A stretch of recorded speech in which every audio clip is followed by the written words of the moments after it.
Hoy les traigo información que la mayoría de los medios en México no están cubriendo como se debe. Información que nos afecta a todos, aunque estemos a miles de kilómetros de distancia. Porque lo que está pasando en Medio Oriente hoy puede cambiar el precio de la gasolina que metes a tu carro, puede cambiar la economía mundial, puede cambiar el mapa político del planeta. Así que siéntate, porque esto te importa.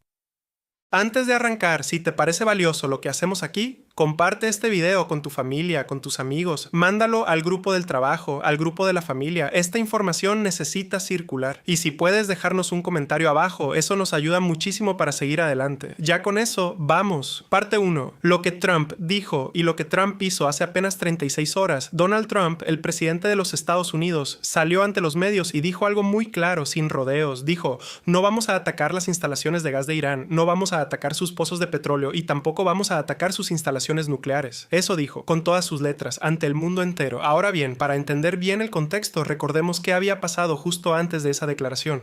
Israel lanzó un ataque contra instalaciones de gas en Irán, un ataque que sacudió la región, y la respuesta de Washington fue curiosa. Estados Unidos se lavó las manos completamente. Dijeron que ese ataque no había sido coordinado con ellos, que Israel no les había pedido permiso, que ni siquiera les habían avisado. Una clásica maniobra diplomática para quedar bien con todos, dejar que Israel golpee y luego fingir que no sabían nada. Pero aquí viene lo importante, aquí viene la parte que a mí me parece que resume perfectamente cómo funciona la política exterior de ciertas potencias. Hoy, a pesar de lo que Trump dijo hace 36 horas, llegaron noticias de que Estados Unidos atacó Natanz. ¿Natanz? Para los que no están familiarizados con ese nombre, Natanz es el corazón del programa nuclear de Irán. Es una instalación subterránea, protegida, vigilada y sobre todo sumamente simbólica. Atacar Natanz no es como atacar una base militar cualquiera. Atacar Natanz es un mensaje político, estratégico y simbólico de primer orden. Y aquí está la contradicción brutal. Trump dijo que no lo haría y al parecer lo hizo. Eso no es solo una mentira política. Eso es una señal de que alguien más está tomando las decisiones o de que la presión de Israel sobre Washington es tan grande que incluso las declaraciones públicas del presidente se vuelven papel mojado en cuestión de horas. Parte 2. ¿Por qué es tan grave atacar una instalación nuclear? Miren, hay algo que necesitamos entender bien, porque a veces en los noticieros esto se dice de pasada y no se explica con la profundidad que merece. Atacar una instalación nuclear no es lo mismo que atacar un cuartel militar o una base aérea.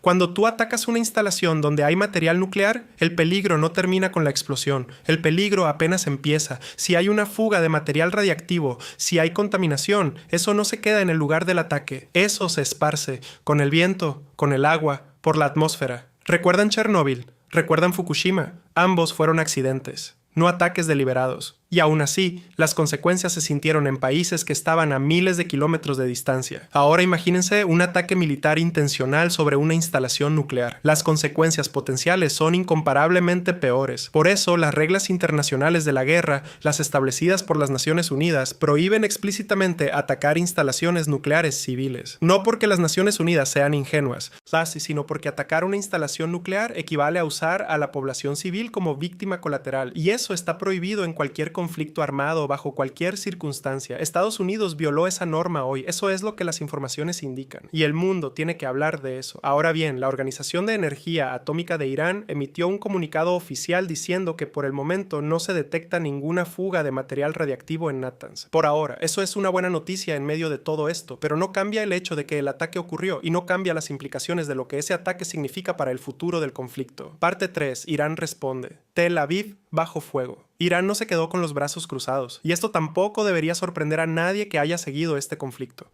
Irán respondió con misiles que llegaron a Tel Aviv, misiles que llegaron al barrio de Rishon LeZion, que es uno de los sectores más habitados de Israel. Las imágenes que están circulando son impactantes. Edificios destruidos, cráteres en medio de las calles, estructuras que eran edificios residenciales y de oficinas y que ahora son montones de escombros. Visualmente es devastador, y hay algo técnico que vale la pena mencionar porque habla del nivel al que ha escalado este conflicto. Irán está usando misiles con múltiples cabezas de guerra independientes. En lenguaje militar militar, esto se conoce como vehículos de reentrada múltiple. Lo que significa esto en términos simples es que un solo misil puede lanzar varios proyectiles al mismo tiempo, apuntando a distintos objetivos o saturando un área de defensa. ¿Por qué importa esto?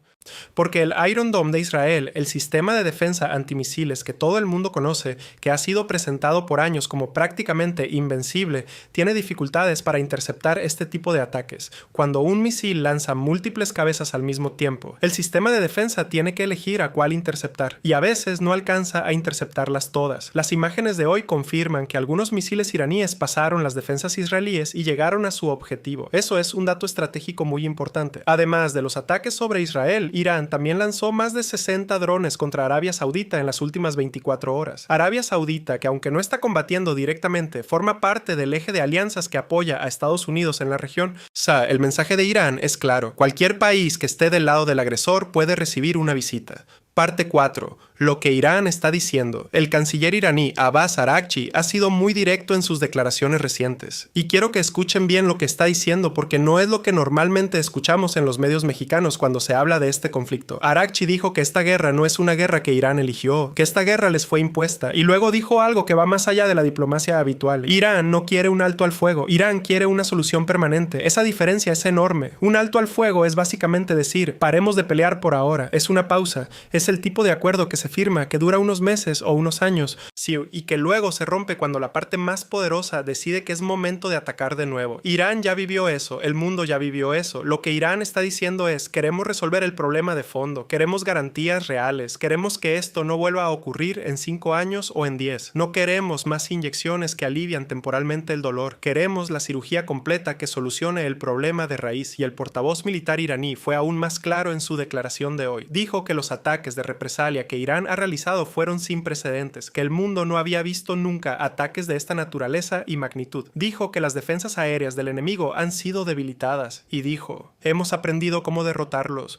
pues el método es mantenerse firme y no ceder. Y luego lanzó una advertencia que nadie debería tomar a la ligera. Nuestros enemigos saben que si continúan esta guerra, sus instalaciones ya dañadas sufrirán una destrucción aún mayor, y esta vez no podrán reconstruirse. Eso es un mensaje muy serio. Traducido al lenguaje directo que todos entendemos, significa: si siguen atacándonos, lo que ya destruimos va a quedar como un rasguño comparado con lo que viene. Parte 5. Rusia en el tablero. Hay un actor que no podemos ignorar en todo esto: Rusia. Vladimir Putin hizo declaraciones públicas de apoyo a Irán.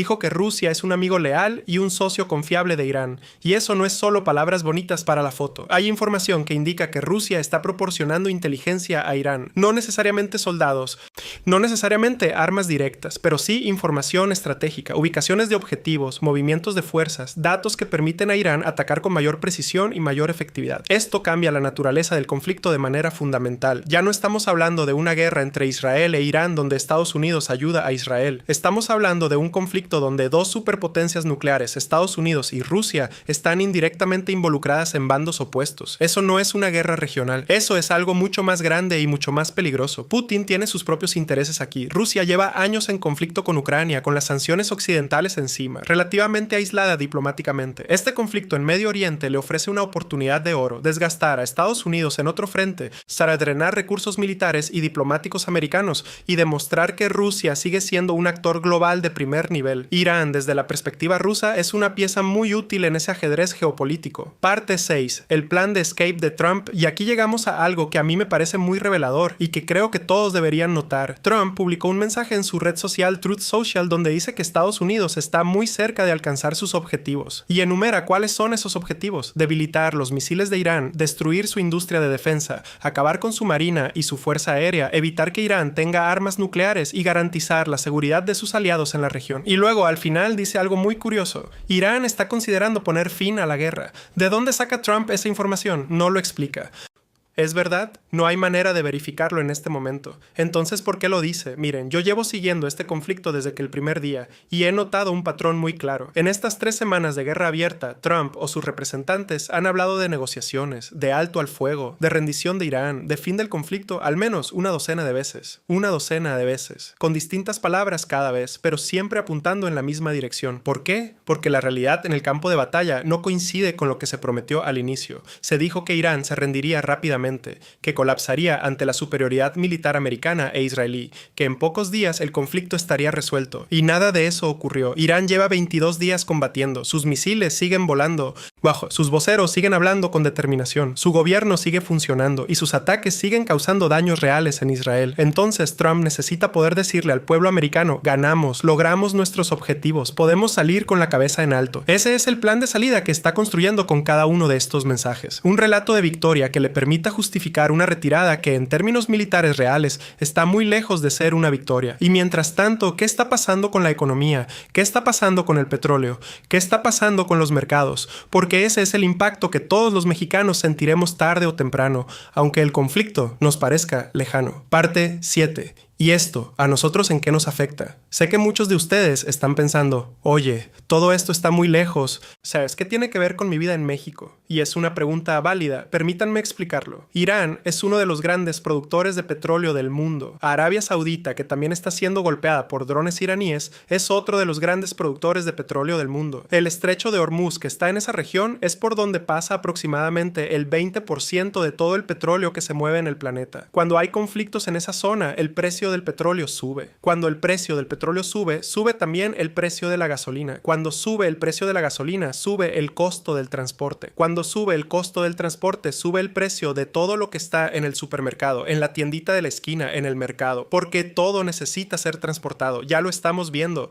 Y los mercados internacionales están nerviosos, el dólar está moviéndose y México, que tiene una economía muy vinculada al comercio internacional, no puede aislarse de esas turbulencias. Pero hay algo más profundo que también nos afecta, aunque sea de manera más difícil de medir: la credibilidad del orden internacional. Si Estados Unidos puede atacar instalaciones nucleares de otro país violando sus propias declaraciones y el derecho internacional, ¿qué mensaje le envía eso al resto del mundo? ¿Qué protecciones tiene México o cualquier otro país mediano o pequeño si las reglas del juego internacional no se respetan ni siquiera por la potencia que se supone debe hacerlas cumplir? Esta no es solo una guerra de Irán contra Israel, es una crisis del sistema internacional y eso nos afecta a todos. Sacan parte 8. La disidencia dentro de Estados Unidos. Aquí hay algo que me parece importante destacar y que contrasta con lo que vivimos en muchos países, incluyendo el nuestro. Hace 4 días, un funcionario de alto nivel del gobierno de Trump renunció a su cargo en protesta por las políticas de guerra en Irán. Renunció públicamente explicando sus razones y en lugar de ser detenido, en lugar de enfrentar cargos penales, en lugar de desaparecer, ese funcionario está dando entrevistas en distintos medios. En una de esas entrevistas, una periodista le preguntó: Trump le llamó cobarde, el senador Lindsey Graham le llamó traidor, le acusan de ser antisemita, hay una investigación abierta en su contra que podría llevarlo a la cárcel. ¿Qué responde a todo eso? Y ese funcionario respondió: no hice nada malo.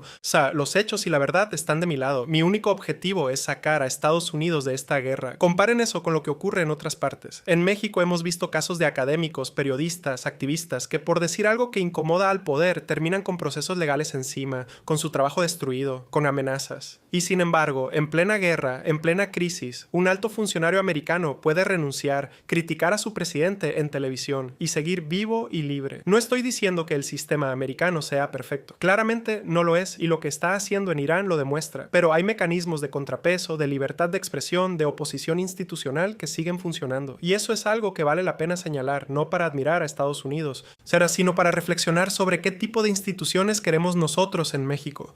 Parte 9. ¿Qué quiere Irán realmente? Para entender este conflicto hay que entender qué está buscando Irán. No lo que dicen sus enemigos que busca, sino lo que sus propios líderes y su historia nos dicen. Irán quiere el levantamiento de las sanciones económicas que llevan décadas aplastando a su población. Sanciones que impiden que Irán venda su petróleo libremente, que le cierran el acceso al sistema financiero internacional, que le dificultan importar medicamentos y tecnología básica. Esas sanciones no solo afectan al gobierno iraní, afectan a médicos, a maestros, a familias comunes que simplemente quieren vivir. Irán quiere el reconocimiento de su derecho a desarrollar energía nuclear civil. Ese es un derecho que todos los países firmantes del Tratado de No Proliferación tienen. México lo tiene, Argentina lo tiene, Brasil lo tiene. Y sin embargo, cuando Irán quiere ejercer ese mismo derecho, se convierte en una amenaza que justifica bombardeos. Irán quiere garantías de seguridad reales, no promesas verbales que se olvidan en cuanto cambia la conveniencia política. Porque ya vimos que las promesas verbales no sirven de nada cuando el propio Trump anuncia una cosa y hace la opuesta en menos de 36 horas. Y sobre todo, Irán quiere que el mundo reconozca reconozca algo fundamental. Irán es una de las civilizaciones más antiguas del planeta. Tiene más de 5.000 años de historia. Tiene una cultura, una lengua, una literatura, una ciencia, una filosofía que precede a la existencia de la mayoría de los países del mundo. No es un país que se va a dejar aplastar en silencio. No es un pueblo que va a rendirse porque alguien en Washington decidió que así conviene a sus intereses. Parte 10. Día 22. ¿A dónde va esto? Llevamos 22 días de este conflicto abierto, y haciendo un balance honesto, sin filtros, sin propaganda de ningún lado, esto es lo que podemos decir con certeza. 1. Irán no ha sido derrotado, no militarmente, no económicamente, no moralmente. El país sigue combatiendo, sus fuerzas siguen operativas, su liderazgo sigue tomando decisiones y sus voceros siguen hablando con una determinación que no sugiere un colapso inminente. 2. Israel está sufriendo daños reales. Las imágenes no mienten. Los cráteres en Tel Aviv, los edificios destruidos en Rishon LeZion son evidencia de que la capacidad ofensiva de Irán es mucho mayor de lo que se estimaba públicamente hace apenas un mes. 3. Estados Unidos está buscando una salida. Cada declaración de Trump sobre objetivos alcanzados y Irán considerando el fin de la guerra es la construcción de un relato que le permita retirarse sin quedar en vergüenza. Es el mismo patrón que vimos en Afganistán, en Irak, en Vietnam. Misión cumplida antes de la retirada. 4. El peligro de una escalada nuclear ya no es hipotético. Si el ataque a Natanz se confirma plenamente, una línea roja fue cruzada, y las consecuencias de cruzar esa línea se van a sentir en las semanas y meses que vienen. 5. El mundo está mirando y calculando. Rusia está involucrada, China observa. Los países del Golfo están nerviosos. Y cada uno está haciendo sus cálculos sobre cómo aprovechar o cómo protegerse de lo que viene. Cierre. Esto es lo que tenemos hoy, un mundo que está en una encrucijada muy seria, un conflicto que empezó como una confrontación regional y que tiene cada vez más apariencia de algo mucho más grande y mucho más difícil de controlar. Irán sigue de pie, eso es un hecho. Sus misiles siguen llegando a objetivos en Israel, eso es un hecho. Estados Unidos atacó una instalación nuclear a pesar de haber dicho que no lo haría. Eso, si se confirma completamente, es un hecho que el mundo no puede ignorar. Y en medio de todo esto, la gente común paga el precio. Los civiles israelíes que ven sus barrios destruidos, los ciudadanos iraníes que viven cerca de Natanz y que hoy se preguntan si el aire que respiran es seguro. Los niños que crecen sin saber qué es vivir un día sin miedo, ellos son los que siempre pierden en las guerras. Sin importar quién gane en los comunicados de prensa, compartamos esta información. No dejemos que el algoritmo entierre estas historias debajo de videos de entretenimiento. Lo que está pasando hoy es historia en tiempo real y la responsabilidad de los que tenemos voz, por pequeña que sea, es no voltear la vista. Gracias por vernos, gracias por su apoyo. No se olviden de compartir, de comentar, de suscribirse si aún no lo han hecho. Nos vemos en el siguiente video. Cuídense mucho.